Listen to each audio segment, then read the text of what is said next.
What's up, guys? How's everybody been doing? Make sure to let me know that the video is running good and the sound is good. I never know. Sometimes the connection's good, sometimes the connection's bad, but hopefully we're good right now. And we'll give a few people time to get in before we start going over Jon Bennett Ramsey, but I'm pretty sure everybody's pretty familiar with Jon Bennett Ramsey, right? Just in case people don't know, we're going to go over a quick story in this book that I've had for a while. It's usually sitting behind me on one of these shelves, but it's called True Crime Casebook Murder: History's Most Infamous Cases and the People Who Solved Them. But we know Jon Bennett Ramsey's case, it's never been solved, right? There was a lot of people who were really suspicious about her brother, her mother, people in her family. All kinds of people close to the family have been accused in this case. But apparently there's some other guy who is confessing in new letters that Court TV put out. Now, I don't know Gary Orvey or Gary Arvey. We'll get to that. I don't know if the guy's legitimate, if he actually had something to do with it, if he didn't have anything to do with it. I'm not positive. I guess we'll look into it as we go. I saw some comments on other videos about this topic where people were saying things like, oh, we've already been through this, he's not the guy. But on Court TV last night, his friend, and let's call him his friend because we want to be accurate in what it really is, because I have my own view about that guy, and while I was watching it last night, I wanted to go live last night, but I had waited a little bit too late, and it was pointless to try to get on and talk about it. But why am I getting nothing in chat? How's everything going? Is everything good? Video good? Chat working fine? Or am I delayed?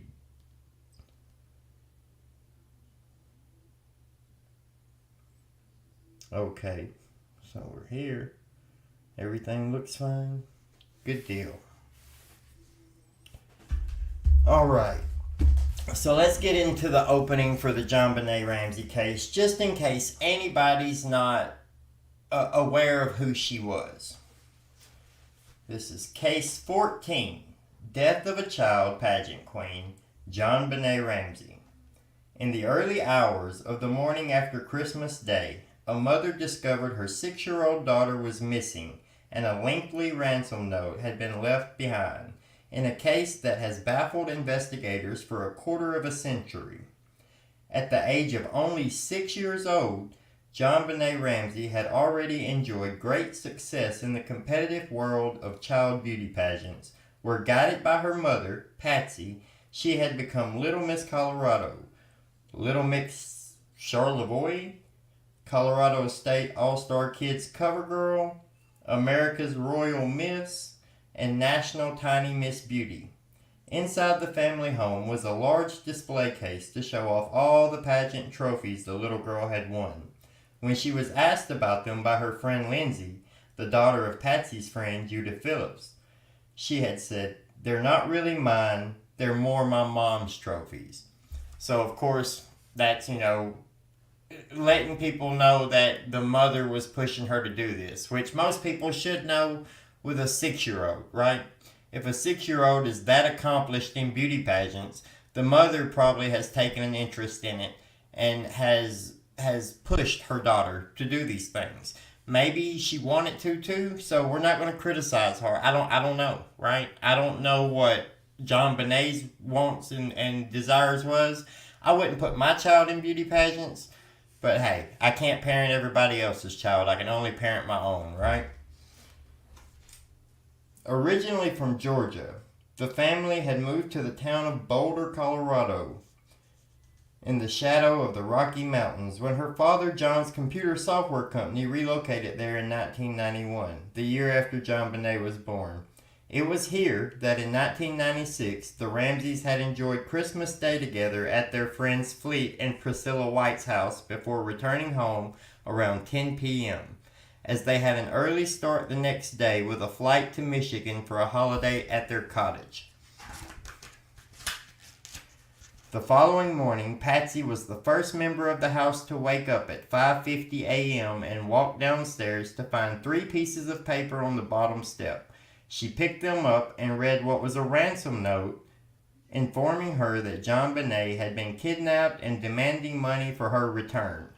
And then it's got a section of the ransom note here, but that's what this is all about, really. This is about new notes that have come up, handwriting analysis, and someone confessing to the crime and their handwriting matching enough through these handwriting experts, take that for what you will. In their opinion, it matches up enough that there's a very likely chance this was written by the same person. Let's read this part of this ransom note, and then we'll get into the video about this new suspect, Gary O'Veely, or whatever his name is. I don't care to know what his name is. Screw him, right? But my main concern isn't even with that guy, because that guy's in prison for an undetermined sentence right now, and he was picked up on suspicion of the Jon Bennett case. So hopefully the investigators are going to do their job. But when I was watching this and I was freaking out, it wasn't about the Gary guy. It was about his friend, the person that he's writing these letters to, depicting what he did, confessing what he says he did to him. And then the things that this guy says is downright disgusting. And the fact that it's live, it was live last night, and on court TV, this can't just go by without anybody saying anything, right? Because there's some major perversion going on here. And I mean, I want to make sure that I'm not crazy. Because when I listen to this, that's all, I couldn't stop thinking about it. The fact that this guy's really on live TV and he's trying to tell on his friend who has confessed to him. But in the middle of that, he has to explain why his friend is so comfortable confessing stuff like this to him. And then he admits the things that he's been sent by that friend over the years. But let's read this letter and we'll jump into that. Mr. Ramsey, listen carefully. We are a group of individuals that represent a small foreign faction. We do respect your business, but not the country that it serves. At this time, we have your daughter in our possession. She is safe and unharmed, and if you want to see her, 1997, you must follow our instructions to the letter. You will withdraw $118,000 from your account. $100,000 will be in $100 bills, and the remaining $18,000 in $20 bills. Any deviation of my instruction will result in the immediate execution of your daughter. The 2 gentlemen watching over your daughter do not particularly like you, so I do not advise you to provoke them. Speaking to anyone about your situation, such as the police, the FBI, etc., will result in your daughter being beheaded. Follow our instructions and you have 100% chance of getting her back. Okay. So those letters were left, and then they thought she was missing. They thought she was gone. They called the police. 7 hours later, they find her still in the same home, in the basement, hid behind a door, and passed away. Let's go with that. Gretchen Hamlin. Hello. How's your nephew doing? Well, he didn't make it. But let's talk about Jon Bennett Ramsey. Let's share this video over. Let's get this added in. See if we can get where I want to be. Alright. And we're going to start this video. This is a clip of the live that Court TV uploaded today, which cuts out a lot of the handwriting stuff that I went through watching last night. And it's kind of pointless because they were going letter by letter trying to match up certain things. And the inconsistencies, but both handwriting experts said that it was a very good chance that it was a match. Let's jump at 8.5 minutes into this video. It's 19 minutes and 52 seconds long, but we're looking at specific instances in this video that I'm waiting. Minute. I just want to focus on how we got to these letters. So let's start with when does he start writing to you, and what is the sort of the nature of the communication, and is it a back and forth, or is it a sort of a one-way street here? All right, so I'm sorry, I'm gonna stop this a lot, but right now he's wanting to know, why is this guy writing you letters telling you that he's responsible for the death of Jon Bennett Ramsey? Like, what led to the point where this man felt comfortable telling you that he did this to her, right? At what point did you become the person that he would reach out to in this situation?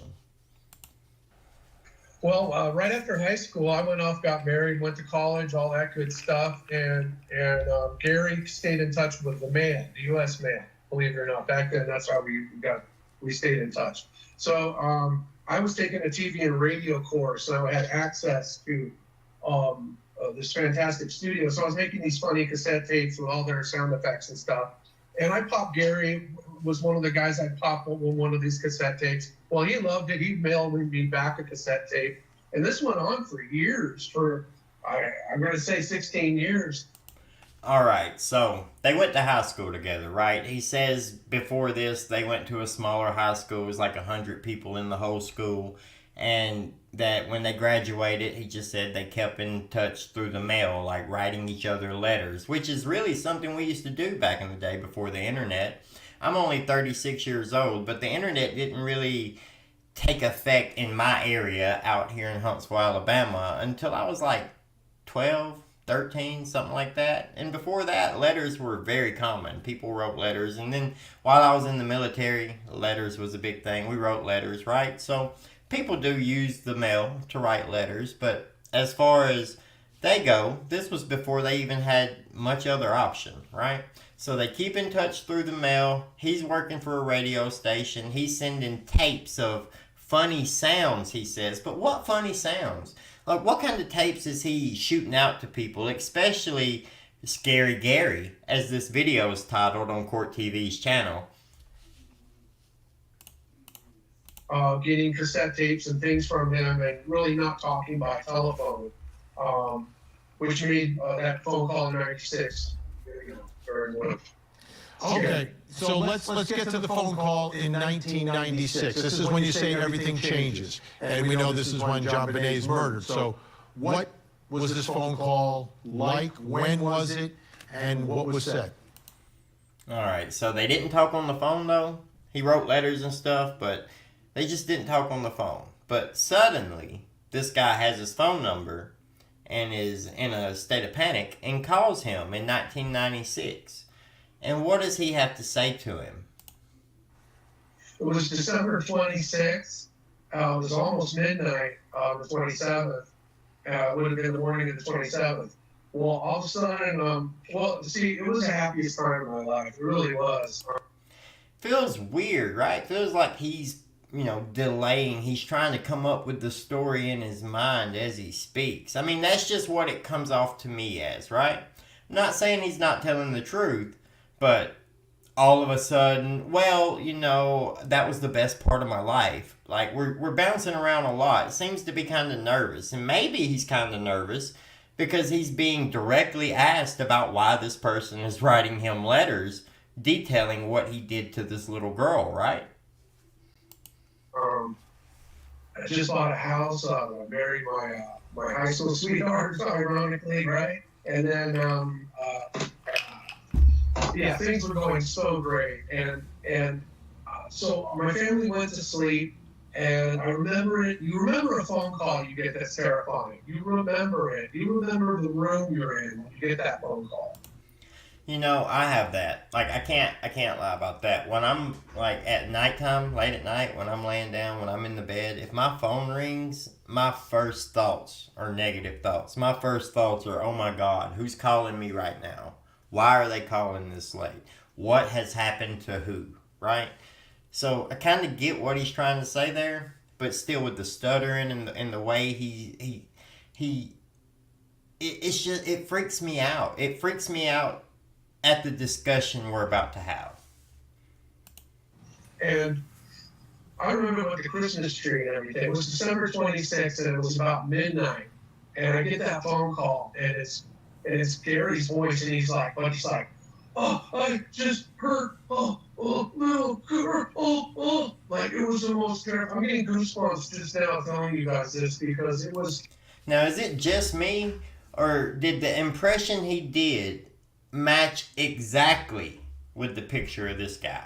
Like, is that not exactly how you would expect that guy to call somebody in the middle of the night? That opinions are welcome. Terrifying, and I immediately jumped into protective mode. Now, where are you? What's your address? What's your? All right. That's my first big red flag right there. So he says that this guy that he's been sending letters with for 16 years, right? 16 years they've been mailing stuff back and forth. He makes it sound like it's just letters, but it's more than letters. Now Gary calls him in the middle of the night, even though they never talk on the phone. Even though they never talk on the phone, dude's got his phone number. He calls him. He calls him and says, I just heard a little girl. And what does this guy say he does?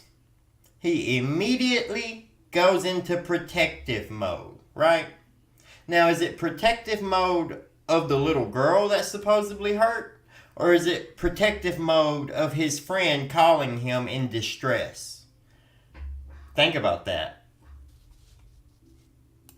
Your phone number. And he kind of caught on to me, but he told me he was in Boulder. When I was like, Boulder? Why would you be in Boulder? You've been sending me mail for 16 years from Oregon. And okay, so that right there, that's another red flag for me. It makes me feel like, well, maybe this story's bullcrap, right? Because we know this happened in Boulder, and then he's got mail from this guy for the last 16 years from Oregon, and he's got to find a way to make the piece fit, right? Like, oh, how did the guy from Oregon end up taking out the little girl in Boulder, right? He's been sending him mail this whole time from there. Dude just up and relocate it? I mean, look at the guy. He don't look like the type that could just up and relocate at any moment, does he? I mean, looks can be deceiving, but come on. But so far, we have these two guys who went to school together and have kept in touch by mail, rarely ever talk on the phone. We have this guy over here, the bushy guy, calling the penguin looking guy, you know, Batman, the penguin. Don't dude kind of look like that? He does to me. But calling this guy and saying he heard a little girl, and this guy immediately going into protective mode and trying to figure out where he is. And where he is in Boulder, Colorado. Very important to the story, right? So then, this guy has to make sense of, he's in Boulder now, but he's been sending me letters from Oregon. now you're suddenly in Boulder calling me. Anyway, he hung the phone up when I'm trying to get information, and that was the phone call. Well, here's the scariest part. The next morning, I get to the LA Times on the newspaper on my front porch. It's 6, 7 in the morning. I flip the newspaper open, and there it is on the back side. It said, Question. I don't know the answer to this. When somebody's being very animated with their story, they're trying to tell you the story and they're acting it out, kind of like he's doing, where he's like getting the newspaper, flipping it up. Here's the scariest part. Are those stories usually true? I don't know. it says, girl 6 slain in Boulder, Colorado. And I knew something serious had happened that night. I knew something serious had happened. I go, wow, he actually killed the girl. And that's when I called that number. Right then and there, I called that phone number. And I sat back and, you know, when you call the police, you know they're going to do something, right? I mean, that's their job. They investigate tips, right? And here's my solid gold tip. Do you think he actually called the number? Did he give the tip? Did he call the day that they found her and put it in the newspaper and say, I know who did this, and give them that name? And if so, why didn't they investigate it? Because as much as you want to discount his story, right? At least me, I don't trust this guy. I don't like this guy. He trips me out, especially with what he's going to say here in a few. But even if this guy calls in the tip and says, hey, I know who did it. They called me and confessed last night. Are you not going to go talk to that person? Are you not going to look for that person?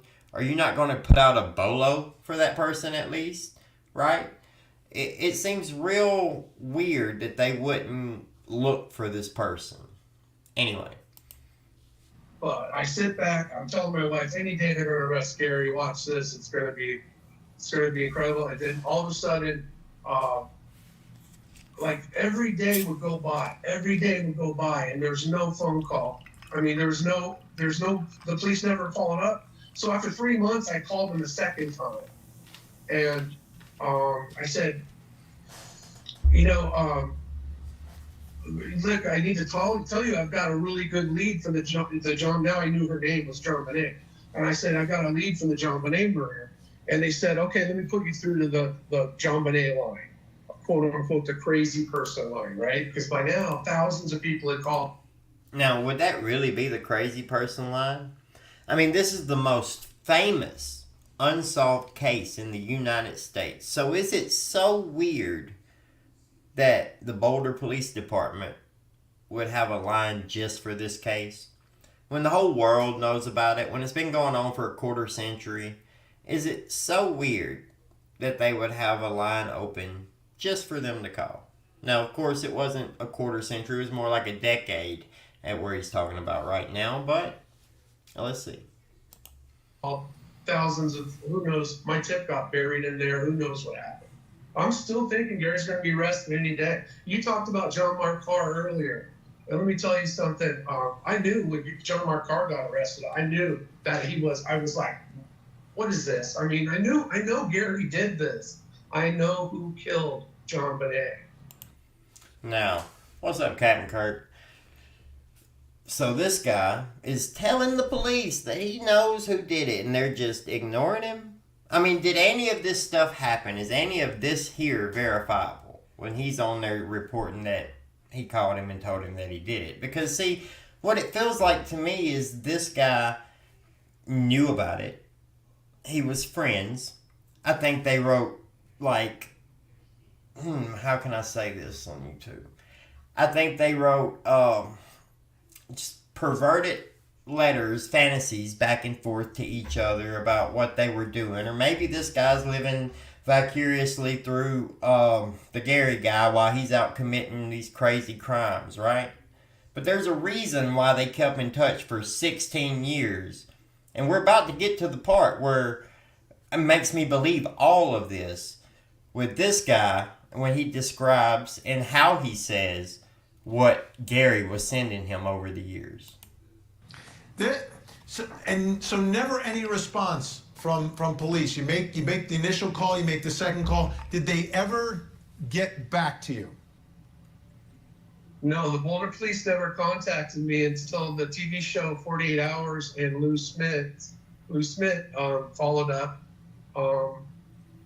And actually Alex Hunter, the district attorney for Boulder, Colorado at the time, drove out to my apartment and okay, so the police didn't respond to him, but the district attorney came out? That's the police, buddy.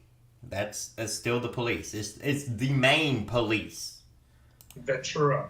And I gave him evidence of some of those scary things that Gary had mailed me over the years. We're talking handwriting samples. We're talking hair from missing kids posters, really scary stuff that he had started telling me. All right. So before I react to this is what I've been waiting for. But we're going to back it up just a few seconds so we can hear that part again. Me until the TV show 48 Hours and Lou Smith. Now, Lou Smith followed up. And actually, Alex Hunter, the district attorney for Boulder, Colorado at the time, drove out to my apartment in Ventura. And I gave him evidence of some of those scary things that Gary had mailed me over the years. We're talking handwriting samples. okay, so the top cop comes out and he gives him evidence of things that Gary has mailed him over the years. Over the years. We're not talking about after the Jon Bennett call where this guy went into protective mode, right? We're not talking about later on. We're talking about things that guy has sent him before the Jon Bennett Ramsey call. He hasn't spoken to that guy since then on the phone at this point, right? So this guy, keep in mind, had sent him these items before the Jon Bennett Ramsey call, and this guy went into protective mode when Gary called him that night saying he had hurt a little girl. Let's listen really closely to what this guy says Gary had sent him. We're talking hair from Luke. Hair from hair from what? Hair from what? Hair from little girls? Hair from little girls? I mean, I'm sure he'll clear it up in the next statement, right? What else has Gary sent him? Missing kids posters, really scary stuff that he. Missing kids posters. Really scary stuff he had sent him. Lockets of hair from little and missing kids posters. This guy's on TV wanting clout so bad for turning in Gary that he's outing himself for being a nasty ass pervert. Arrest this guy, right? Take this guy to jail. Let's question this guy. Let's look into his history a little bit more. Let's see what those letters from Gary say. The stuff that he didn't turn over. Because if he's turning over lockets of hair that he's been sent, why is Gary sending him lockets of hair? Why is Gary sending him missing kids posters? But wait. Because it gets better. It started sending me. What I forgot to tell you is that over the 16 years, the things he had sent me got darker and darker until it was like including tape recordings where he's simulating a rape of a child and really horrible. All right. What was that? What did he just say? Over the years, the things he was sending him kept getting darker and darker until he was simulating the what of a child? Now, what that means, I don't know. Simulating? Are you sure he was simulating? Like, what are we talking about here? Why were you not reporting that? Why did you wait until a child was hurt? Let's assume that we be good faith Andy's over here and assume that this guy didn't have anything to do with anything. That he wasn't some pervert writing fantasy porn to his pen pal buddy from high school. Let's assume that he's not living vicariously through the guy out here committing crimes against children. Let's assume that he really is a good guy. Then why are you not turning this guy in when he's sending you lockets of children's hair, missing child's posters, simulated rape of a child? Why are you not turning him in then? And then when he calls you and says, I heard a little girl, you go into protective mode, right? Protective mode of the guy that's been sending you that hair from we don't know. We don't know what it means. I'd assume little girls, right? You would have to assume he was saying that Gary was sending him lockets of hair from little girls. Where was he getting these lockets of hair? Where? missing child's posters? I mean, was he bragging? What did the letter say that came along with those stuff? Or did he just randomly send that stuff? How about simulated rape of a child? Like, did you question it? Did you want to know what it was? Did he tell you it was simulated? Was it real? Was it him coercing a child and recording it to send to you so that you could get your perversions off with it later? Like, what exactly was going on here? Because the guy seems nervous from the very beginning of the interview because our guy, I can't remember his name right now, the dude from Court TV, he's over here and he's pressing about why. Why would Gary write you letters saying he did this to Jon Bennett Ramsey? Like, why you? And he come off nervous from the beginning of that question. And everything is all of a sudden, well, it wasn't really, it was this, it was that. Well, he was sending me this, and then, oh yeah, I forgot to tell you, he started sending me things, it got real dark. Come on. Let's keep going. Things like that. So, yeah, it was getting pretty scary. And then 96 happened, and I knew that he had done something very serious. Just to reiterate, all the stuff up to and including the hair from the missing child's posters and the simulated of a child, all that was pre-1996, as he just said.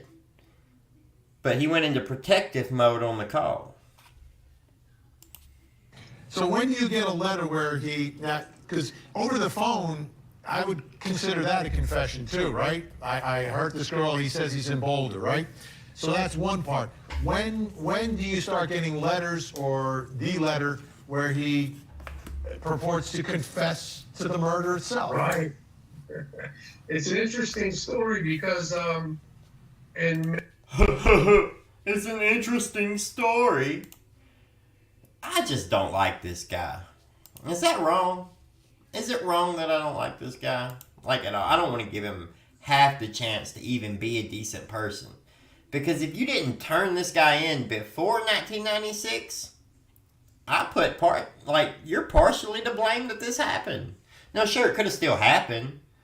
But why are you not turning in when somebody's sending you stuff like that? Why? We're talking about children. Kids, defenseless, innocent, can't do nothing about it. Somebody has to protect them, right?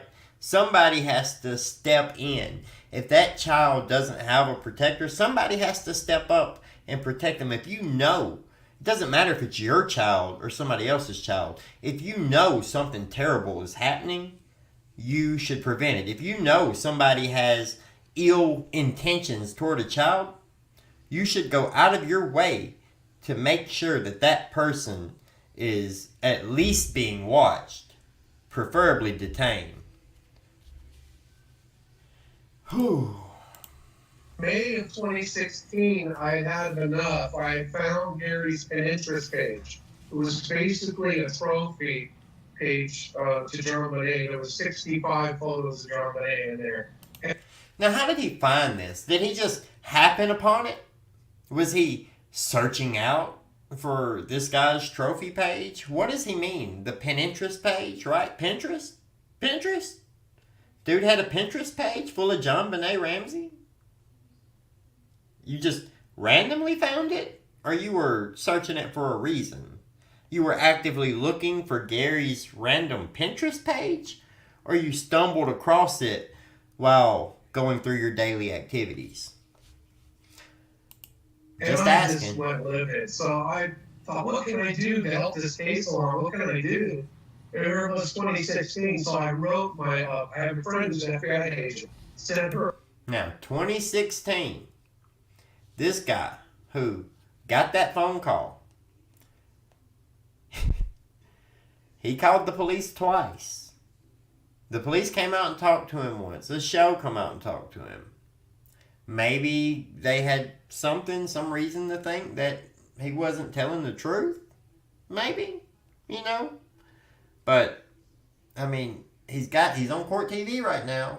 Are they just milking an old cow?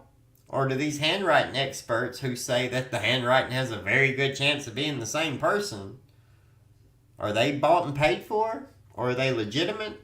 Is this the person that actually did this to Jon Bennett? Do we all owe her family a huge apology for... I'm pretty sure everybody who's heard about the case suspects someone in the family, right? I mean, that would be wild if this was actually the person. I would hope that at some point in time we get justice for Jon Bennett Ramsey. Now, this happened in 1996. I was 9 years old when this happened. I don't remember it happening per se, but I remember everyone talking about it. I remember my parents talking about it, how tragic it was. That brought up the whole beauty pageant debate. Should children at that age, should they be wearing makeup and getting their hair done and doing beauty pageants and things like that? That all sparked up right around the time that this happened, or really got its big push right around the time this happened, right? That people were upset about it. Then it died down a while, and it blew back up again. Then we got Honey Boo Boo and whatnot. But I remember the timing around this happening. 20 years later, he gets fed up finally. He's finally fed up. 20 years later. For a 3-page email. She said, "Don't worry, I'll take care of it." Within a month, Gary was arrested, and he's got a undetermined sentence. And he's still in prison. So within a month of him reaching out to these other people, Gary was arrested, and he's got an undetermined sentence. But is he charged with the murder of Jon Bennett Ramsey? Or is he charged with other crimes against children that you knew about? Like, how does that work? How does he get arrested and put in jail on an undetermined sentence? What is his charges? What is he in there for? Is he in there for other crimes against children? I mean, it seems that there would be other children, right? If he's sending out missing child posters and lockets of hair and simulated of a child.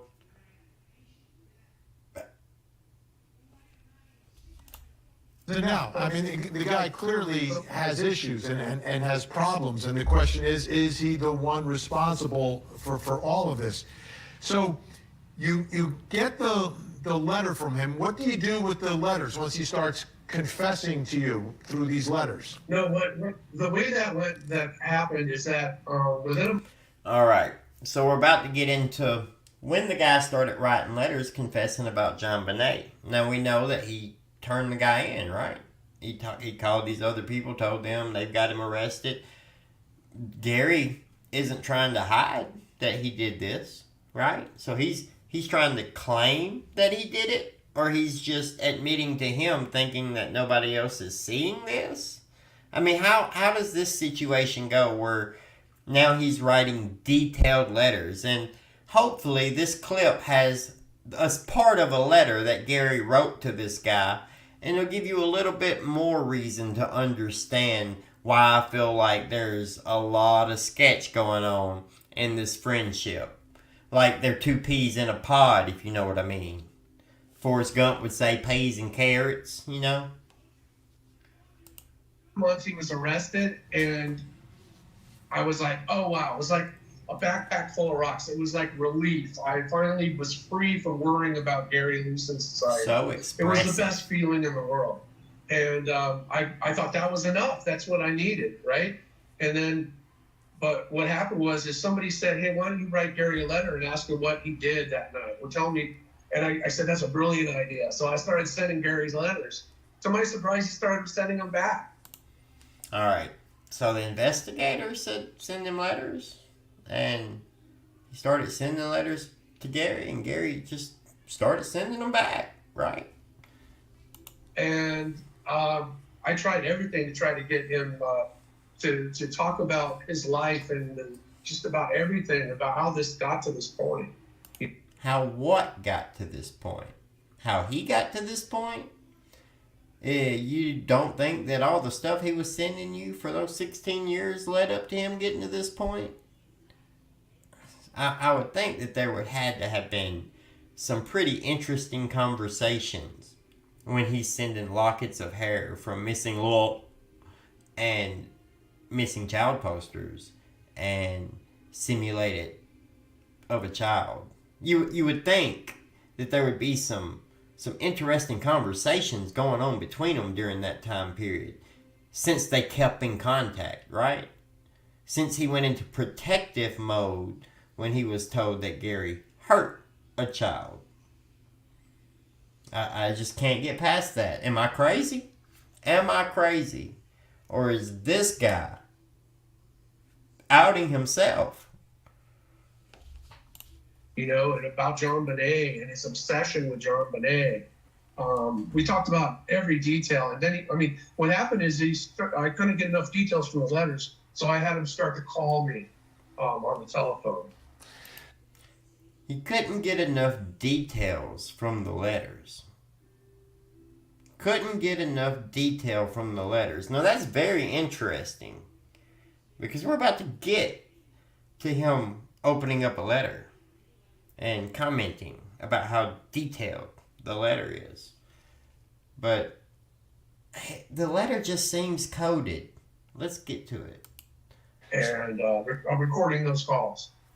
Now, Michael, I understand that you just got another letter today. Oh, yeah. From Gary Leva?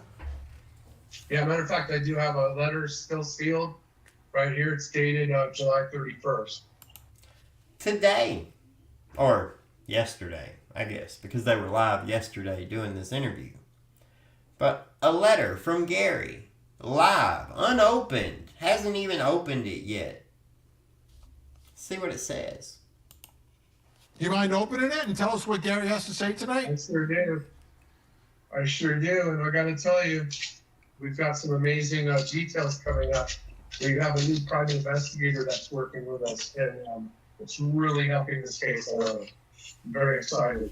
Okay, so I'm opening this, as you can see. I'm sorry, I should have done that on the... Okay, this is a very, very detailed letter. What'd he say, though? He couldn't get enough detail from the letter, so he started having him call him. And now this is a very, very detailed letter. But read it to us, guy. Tell us what's in it. Like, are you comfortable reading it to us? I haven't reviewed this, but as you can see... He hasn't reviewed it. Let me just approve this, make sure it's okay. So he hasn't reviewed the letter, but he knows it's very detailed. Now he's gonna review it and make sure it's okay. Okay for what? Okay to be read on TV? I mean, what might that letter say? What kind of conversations are you having in the name of investigating? Is it similar to the conversations you had when he was sending you all this weird stuff that you didn't report? It says generosity brings psychological benefits. It's some clipping from it's interesting, you know, the things that he sent me. And now he's kind of changed his handwriting even more, and he writes very small. And, you know, I'll spare you guys. I won't read this to you, but... Oh, no, please, sir. Read it to us. We would love to know what Gary has to say to you, along with his magazine clipping that you show us, right? Let us know what he says. Let us know what's on Gary's mind, since his handwriting has changed again. Is that what you said? So, are we like getting ready just in case the handwriting experts say it doesn't match? That we can say, oh, well, it's different now than it used to be? I don't know. I'm a skeptical person, right? I don't know anything about this guy. I don't know anything about the other guy.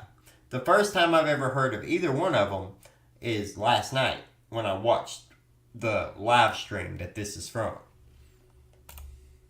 It's been quite a journey for 27 years. Just give us a small flavor of what he wrote, if you could read a couple lines from it. Just a little bit. Is that not a nervous movement? Like, I don't want to read this out loud. I don't want to tell you the type of conversations I'm having with him. But, you know, it's got to be coded stuff, right? Because this guy is he's detained. He's in prison right now. So all of that stuff is being sifted through.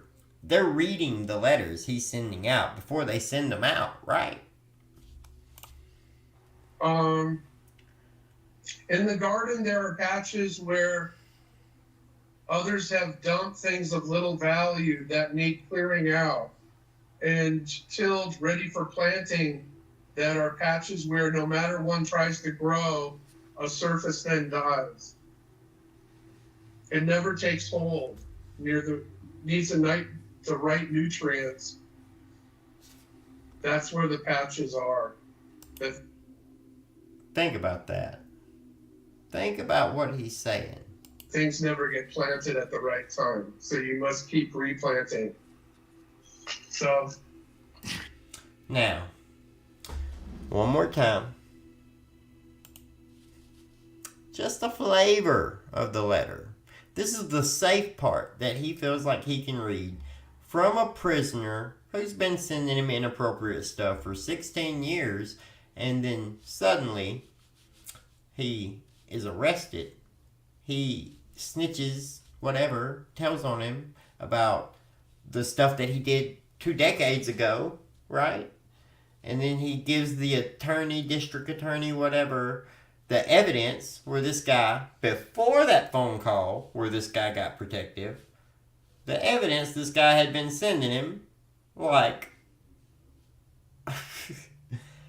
I'm not saying it again. But let's listen to this real quick. And tilled, ready for planting. This to you, but it's been quite a journey for 27 years. Yeah. A small flavor of what he wrote. If you could read a couple lines from it.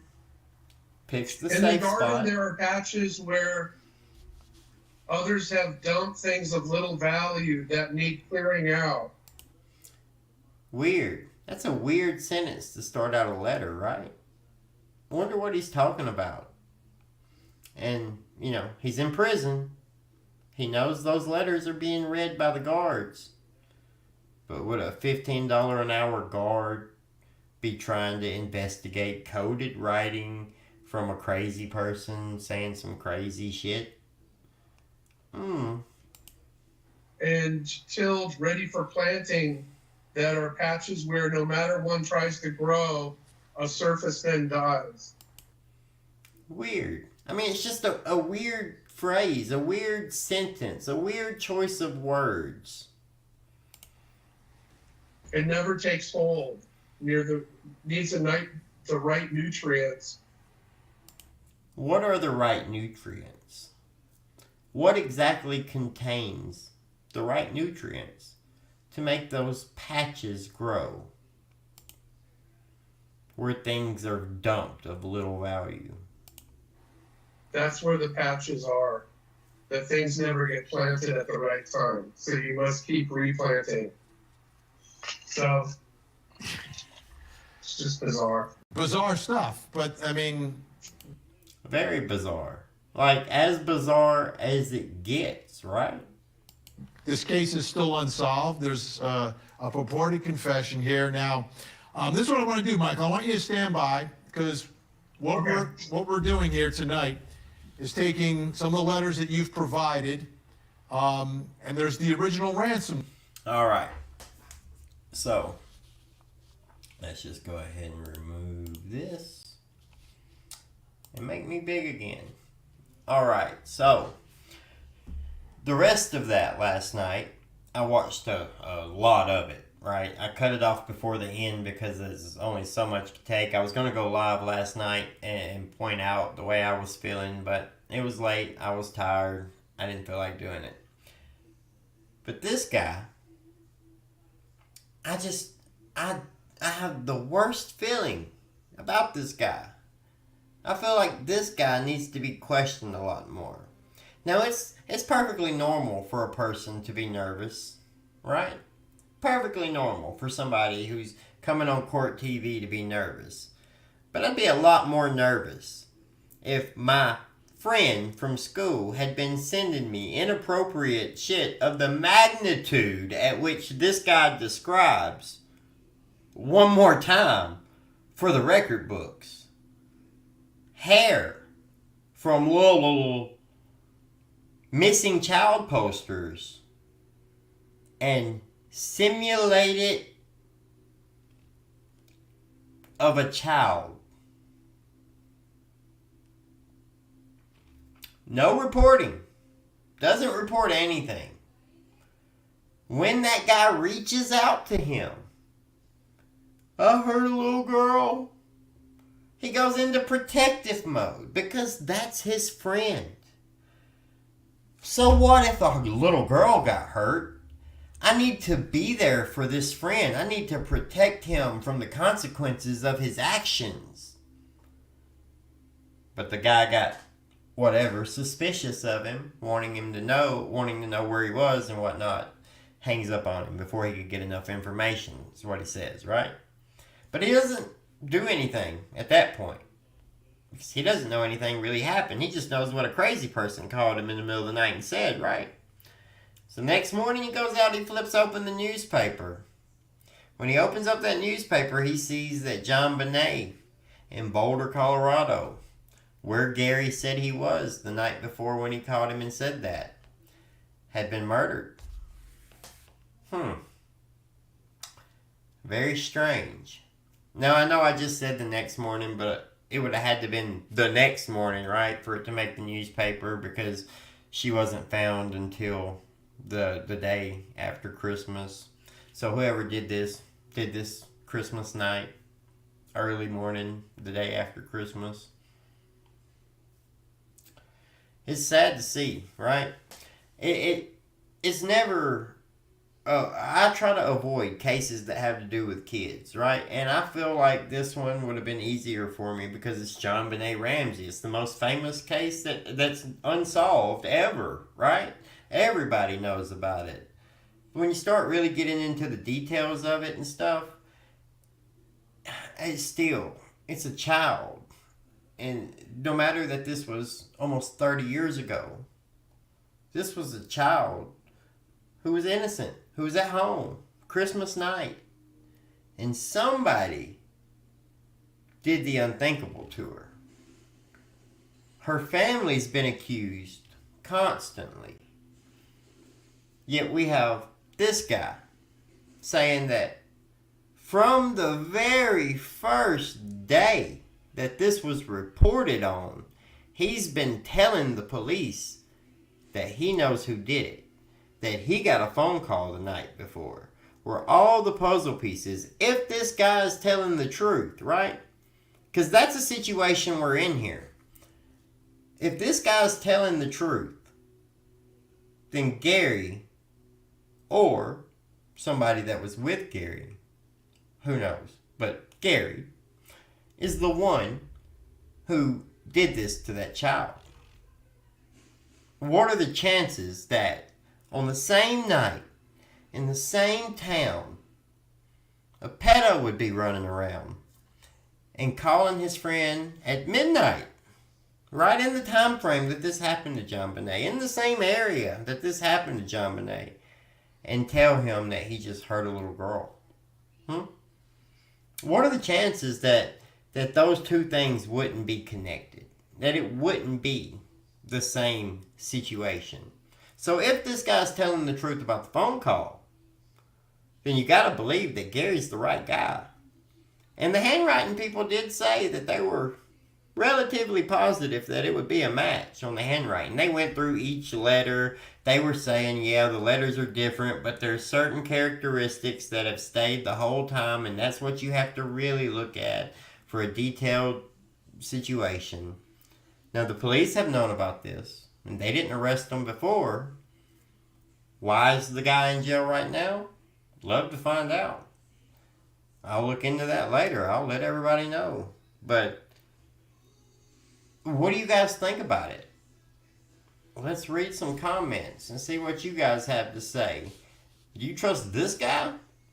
Is this guy a good source? Because I think he is a good source.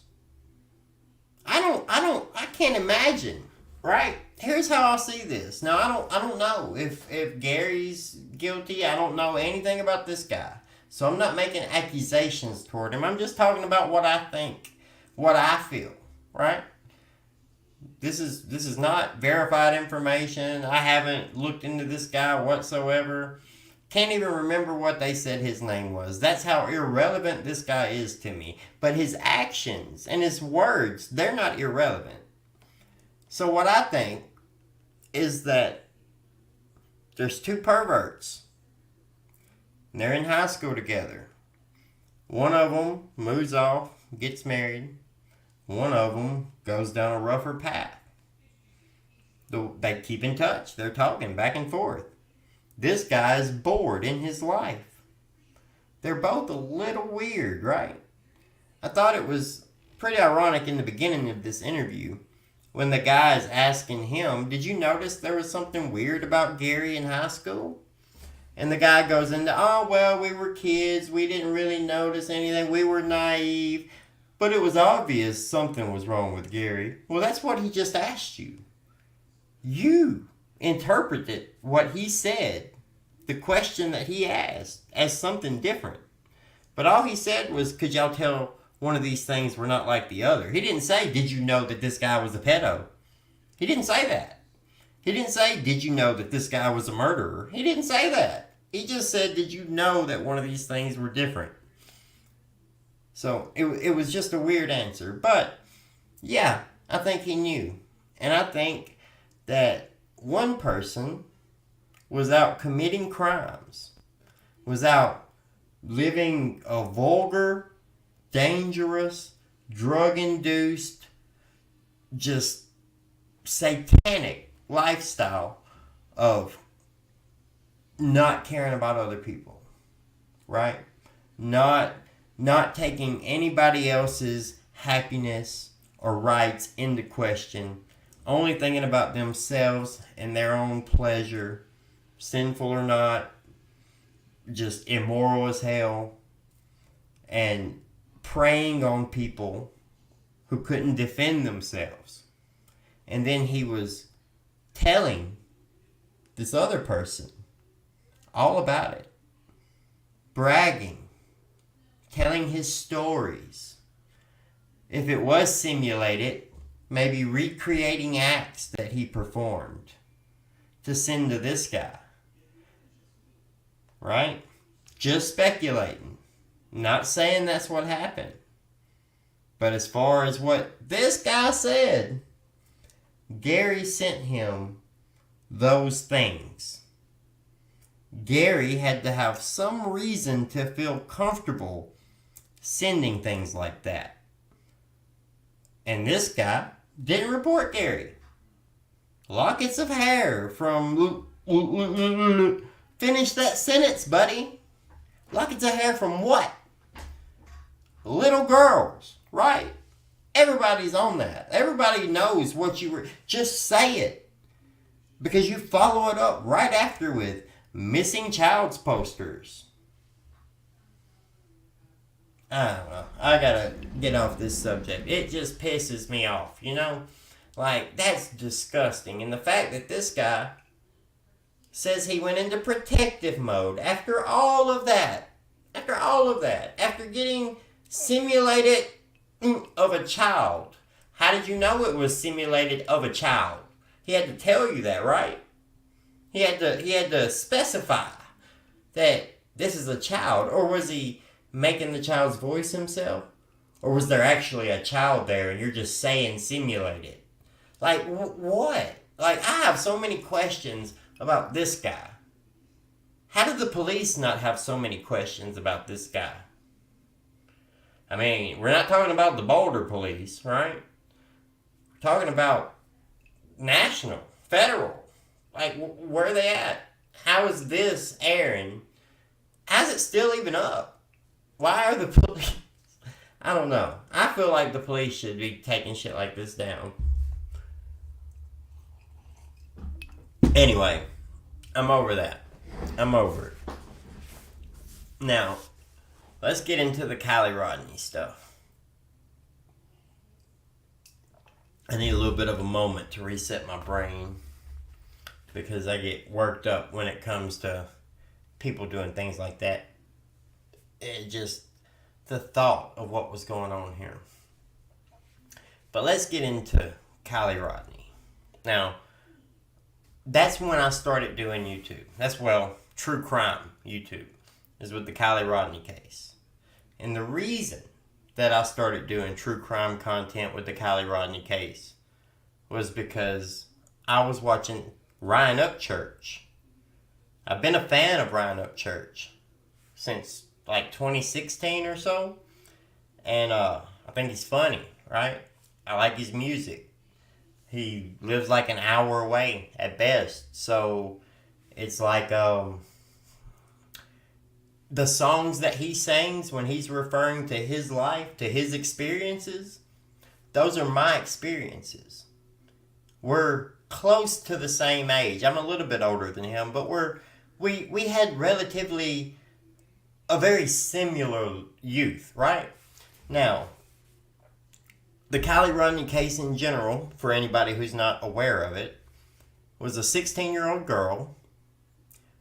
We're giving the narrative here, right? The official narrative, the story put out as by the media, just to be clear, because I mean, we have a lot of questions that are still unanswered, and as far as I know, that case is still not closed. Maybe it is, maybe I need to email again and ask, but either way. So we have a 16-year-old girl who goes to a graduation party, right?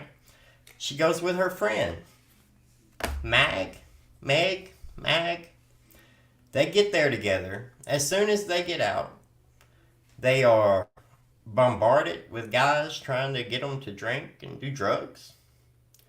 Well, Meg is overwhelmed and she leaves with her boyfriend. Kylie continues to get wasted at this party, her and Sammy, while they're bouncing in and out, going back and forth, talking to groups of people, always meeting back up. They used the car kind of as like a hub where they kept the alcohol and the phone chargers and stuff. Phone chargers being, relevant. So then, when they all decided to leave, well, Meg's already left, right? Sammy was supposed to ride home with Kylie. But Sammy got another ride because Kylie was too drunk to drive and Sammy didn't want to ride with her. No, Sammy didn't give Kylie a ride. She didn't offer Kylie another ride. She didn't call Kylie's parents and say, hey, she's way too drunk to drive. I don't want her to drive. Please go pick her up. She didn't do any of that. She just caught her own ride, worried about herself, as a lot of teenagers are going to do, and left Kylie there. But even though she had went to Kylie and told Kylie, hey, I got another ride. I don't need to ride with you. I'm good. Don't worry about me. And left with somebody else. A few minutes later, Kylie still called her to ask her, do you need a ride? She said no. She already had a ride. She was already gone. And that was the last time that anybody spoke to Kylie, according to Sammy. At least, right? So then Kylie proceeds to drive, this is the official narrative, to drive from her spot where she was parked and where she needed to turn left to go out of the park, out of the campground. Instead, she turned right. And she turned right and went off into this big reservoir of water. If you're not from anywhere that has reservoirs and stuff, just like a big huge lake, right? Like a big pond, a big lake.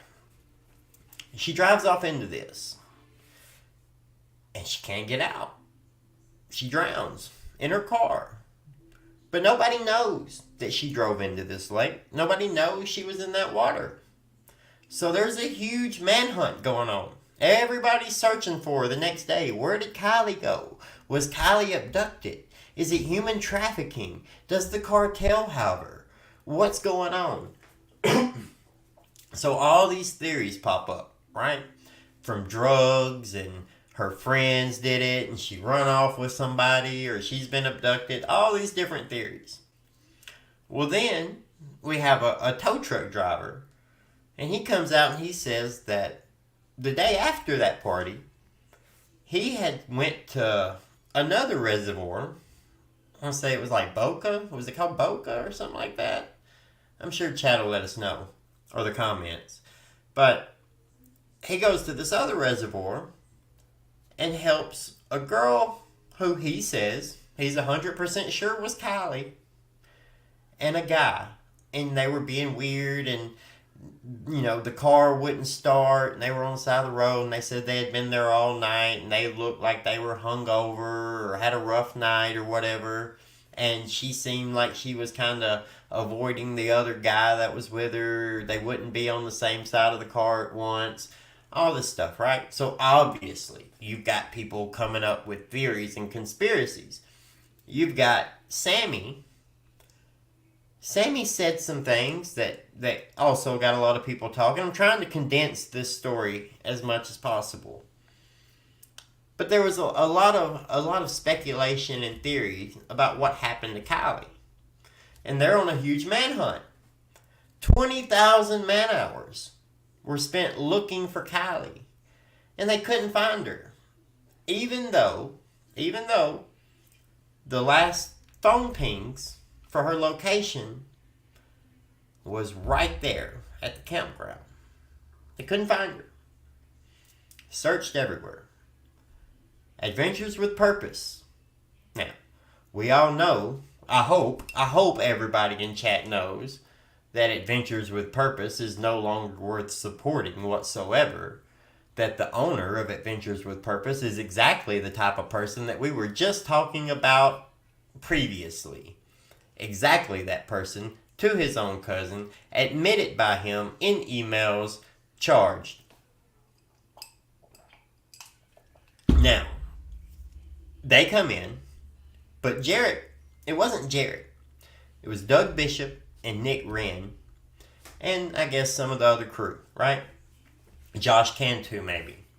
But they come in, and they find Kylie Rodney. Well, first, they want to start at Prosser, but the police have already searched Prosser, right? That's the closest place to the last place she was seen. They wanted to start there, but police had already searched there. So they didn't start there, because the police had checked it. So they go to where the tow truck driver said he saw her, right? They go over at Boca, and they're looking there. Well, they spend the first day searching for her. No luck. Like, they didn't find her. They checked all the waterways around until they get back to Prosser. Prosser Reservoir is the campground she went missing from. Police, like, we've already searched it here. Doug Bishop says, well, no disrespect or anything, but we have a standard where if we haven't searched it, it hasn't been searched. 30 minutes. 30 minutes for Doug Bishop and Nick Wren to find Kylie Rodney's car. Dive down, confirm a body inside the car. It was Kylie. They pull the car out. There's a lot of speculation. There's a lot of rumors. There's a lot of true crime YouTubers talking about the case. Things are going wild.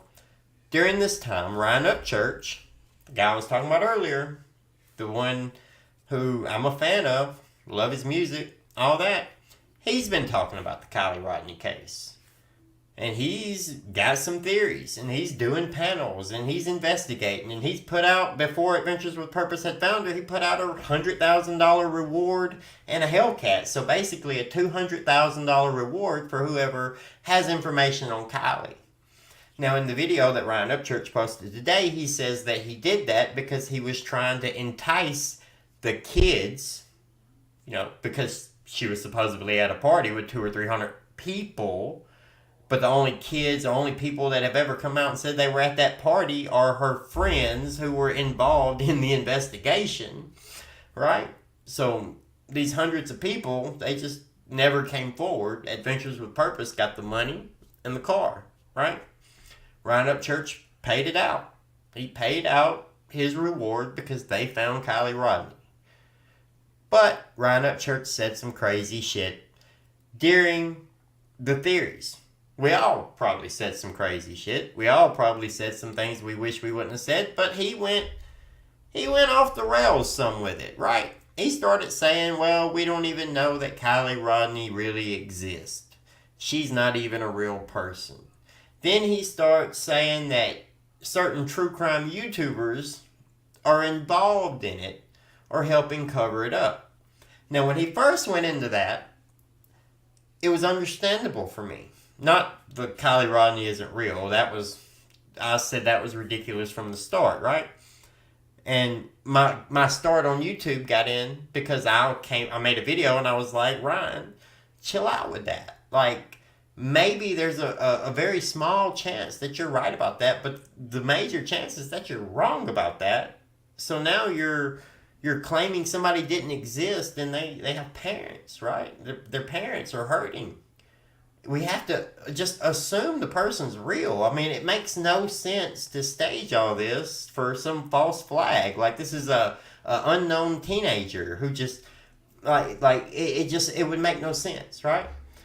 But because he said it and he has a huge following, and because there were no videos coming out from the party, there was no pictures coming out from the party, there were no kids wanting attention and clout coming out and saying they were at the party, it caught on, right? There's not many pictures of Kylie whatsoever floating around the internet compared to other people in similar cases, right? So that theory, it kind of caught on a little bit with certain people who believed it, and they pushed it. And apparently some of those people who believed that theory took it way too far, started contacting and threatening and just being out of line in general, right? I have a rule as a true crime YouTuber. I'm not the news. I don't report on these cases. I talk about these cases. I find this shit interesting. I like to think about what's going on and what could this be and what could that be. What does this mean? What does that mean? I don't fancy myself a detective, though. Like, I'm not contributing to the overall case, and I'm not going to insert myself into the case. I'm not going to call and try to do interviews with family members or suspects or none of that shit, right? Leave that to JLR and the rest of them. If they want to be reporters, be reporters. I'm a construction worker. I do this for fun. I talk about this with y'all because my old lady gets tired of me talking to her about this stuff, right? So, anyway, people fall into believing it. There's all these theories going on from Ryan Upchurch about Icket Mel, and he's descrambling his name, and he's calling out this Zanime woman who's like some Ukrainian woman who was a fan of Icket Mel, who started her own YouTube channel. And there was enough there to make some dots, right? Not enough to start making lines through and connecting everything, but there was enough there to have a board. And people took it and ran with it, and they made up their own stories, and they harassed people, and they got mad at anybody who didn't agree with them. And basically how the true crime community is right now, where everybody is mad if somebody has a different opinion than them. No, I come on here all the time and I tell you that I believe in freedom of speech. And that doesn't mean that I only agree with freedom of speech when you're saying something that I agree with, when you're saying something that I think is good, right? It means I believe in freedom of speech all the time. I don't think the government should come after you for words whatsoever, unless you're inciting violence, unless you're calling people to arms, right? That's the only time when words are going to result in physical violence or attacks, right? That's when speech is no longer just a freedom. That's when it becomes an action, and that's when it's actionable. And all speech should be free of consequences from the government. But speech isn't free of consequences from the people hearing that speech, right? So if you say something about me and I don't like it, I have the right to sue you. Now, whether I win or I lose, irrelevant, right? And everybody's been reporting and making a big deal about the fact that Kylie Rodney's family, that they have filed a civil lawsuit against Ryan Upchurch. Now, I ain't really commented on it much. I said something on J-Rod's stream the other day about it because it's a civil lawsuit. It's not criminal. They're trying to get money from Ryan Upchurch saying that he caused them some kind of damages. Now, whether he did or not, work all that out in court. I don't know. I don't know if what he said caused them problems, right? I'm not living their life. But at the same time, I don't care. And if I'm being honest, I don't think that Ryan Upchurch cares that he's being sued by Kylie Rodney's family. I'm sure he would prefer not to be. I don't mean it that way. But I follow Ryan Upchurch. Remember, I'm a fan of Ryan Upchurch. Just because I think, hey, I think you said some crazy shit over here, doesn't discount everything else, right? At least not to me. That's not how I am. So I'm still a fan of Ryan Upchurch. His mom has betrayed him, trying to steal his money. They're in court right now, battling that out. So I think that's more important, right? Like your mom betraying you, trying to steal your money. I think that's going to weigh heavier on his heart than this missing girl who I gave $200,000 to the people who found her as a reward. Her family's trying to get some money from me. I believe the mom thing's a bigger deal. And then just last week, the guy from Redneck Nation, the guy who helped Ryan get started to show him the ropes of certain things, as far as I remember everything being said in the past on the videos back in the day, he's caught on tape where he's plotting to try to buy botted views to put on Upchurch's videos so that they can report it and get Ryan Upchurch kicked off of YouTube, kicked off of social media. No, that's not that big of a deal, right? Social media, well, people don't need to be on social media, right? Right, that's what a lot of people think. But Ryan's an independent artist. So the only way that he promotes his music is with social media, right? That's a huge tool for him. So to have somebody who's supposed to be your friend, somebody who's supposed to help you become the best person you can be, and that he gave Upchurch a boost, and then Ryan Upchurch took off and grabbed him and took him with him, right? Only for them to get all the way to the top and him reach up and stab Ryan in the back. Ryan took care of his mom, had her living in Ghost Ranch, huge house. Well, paying her whatever. You own this company. You manage this. You take care of that. I trust you with my life. You're my mother. She betrays him. That's all current. Going on as we speak. Nothing here is old. Right? So I just don't see it as very likely that Ryan Upchurch cares all that much, whether or not he's being sued by Kylie Rodney's family. No, like I said, it's a civil lawsuit, right? And I just told you about two big things I feel. It's big for me, big in my eyes going on in Ryan's life, right? But let's look back at other people who have tried to sue Ryan in civil court. Nicole Arbor, that's a crazy one. Check that one out. Nicole Arbor has told the judge that Ryan has bodies buried in his backyard. That he put something in her drink the night that he took her to the hospital because she felt like something might have been put in her drink, even though he refused. I'm not going to get into it because I don't know her full side of the story. I only know his full side and certain takes from her side. So I'm not going to get into that and pick sides. But she lost the lawsuits. right? Lost the lawsuits, maybe settled one somewhere about something. I don't keep up with it that much. But the guy's been sued a lot. The guy's currently got so much more going on than what Kylie Rodney's family is trying to get money from him. I don't really see why it's relevant for the true crime community to be talking about Ryan Upchurch. Ryan Upchurch is going to farm you guys for clout every moment. Like, he's going to make fun of you. He's going to pick on you. I wouldn't be surprised if he took this video right here and made fun of me. I don't give a fuck, right? But he's going to do that. He's going to entice. He's going to play. He likes to play games like that. That's what he's going to do, and he's going to make content out of it, right?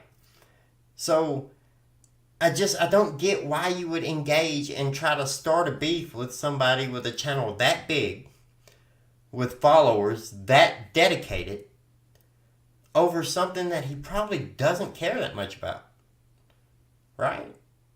I don't know. What do you guys think? Harlot Oscara says, I don't like what Ryan did at all, but I can't imagine the Rodney family will win that lawsuit. I think Ickett Mel and or Zaname would have a better case. I agree with you. I really don't know what the Rodney family have to sue him over. I mean, I know he said Kylie Rodney wasn't a real person, right? But he was putting out theories. I don't know what was wrong with him at the time. I could make some guesses. I don't care to, right? Like I said, I'm a fan. I don't know what was going on with him at the time, but he said some crazy stuff. You can't sue somebody for saying that they don't think somebody existed, right? But now, Ickett Mel and Zaname, he said some things. He really, almost accusatory, right? Now, with the Ronnie Jones situation, I understand. I understand why Upchurch was freaking out so bad that everybody was acting like it wasn't that big of a deal. When you have like a 30-something-year-old man calling into the true crime show talking about a party that he says he wasn't at, even though he's describing it for tick for tat of exactly how the rest of the people describe the parties, saying he's seeing it through the eyes of his cousins who didn't know Kylie, but somehow watched her through the whole night of the party while she stumbled through drunk, even though they had no idea who she was or whatever. They watched her, and then comes back and reports to him. And then Ronnie Jones, out of his own mouth, is saying that his cousins were the older guys in their 20s from college who would go to these parties and hang out with these younger girls and take alcohol and drugs to give to these younger girls so these younger girls would talk to them. Sounds like a messed up situation. Sounds like there's a whole lot of questions in the Kylie Rodney case that never got answered. We're not even talking about the fact, like none of the autopsy results. We're not even getting into none of that. Just the story around it. Just the actions and the things that were going on. Because it's real easy right now to look back at the case. Only read the clippings, right? The mainstream media clippings to go back and refresh on what was going on with the case at that time. And you miss all the underbelly of what was really going on at that case, at that time. What the internet was saying. What people, investigators, what doctors, what lawyers, what other investigators were saying about the case and about the way the case was being handled, right? You go back to that, then you have a lot more context. Then it starts to make more sense of the things that were being said and the reasons people were being accused. And even though I don't think that Ickett Mel or Zaname or weirdo Tony Dodge had anything to do with any of that stuff, right? Like, I mean, obviously. But in the moment, let's say somebody's mind may be a little altered, right? I mean, I'm drinking Di-Serono and Coke. I'm out of it now, but drinking, maybe I'm get on here and say something that I wish I could take back, right? But once you say it, it's out there.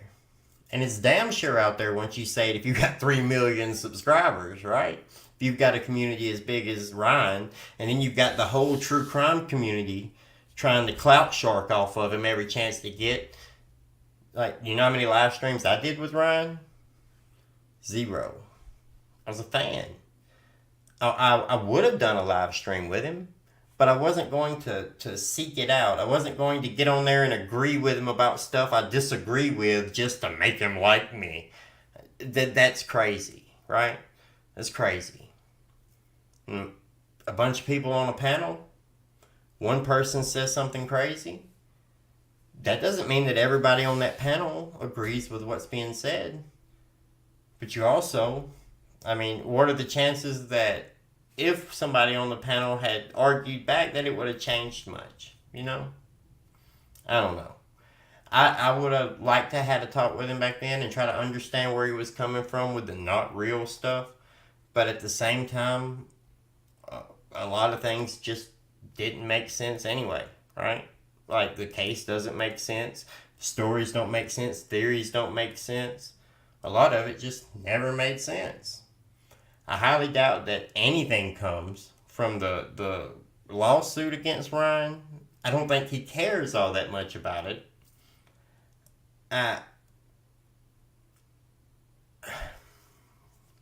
Yeah, I mean, that's about it. That's about all I've got to say about it. And it's getting late. It's almost 10 o'clock.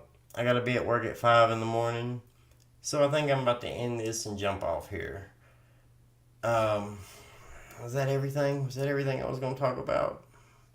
Pretty sure it was. If not, maybe I'll have more time tomorrow. I appreciate everybody stopping by. Please remember to smash that like button if you haven't already. Leave a comment. Join the chat. Helps me out a lot. I really appreciate it. Subscribe to the channel. If you'd like to support the channel, you can send super chats, super thanks. You can become a member. You don't have to. It's not required. I work for a living. Do this for fun. But hey, never going to say no to free money, right? All y'all have a good night, and I'll see y'all later.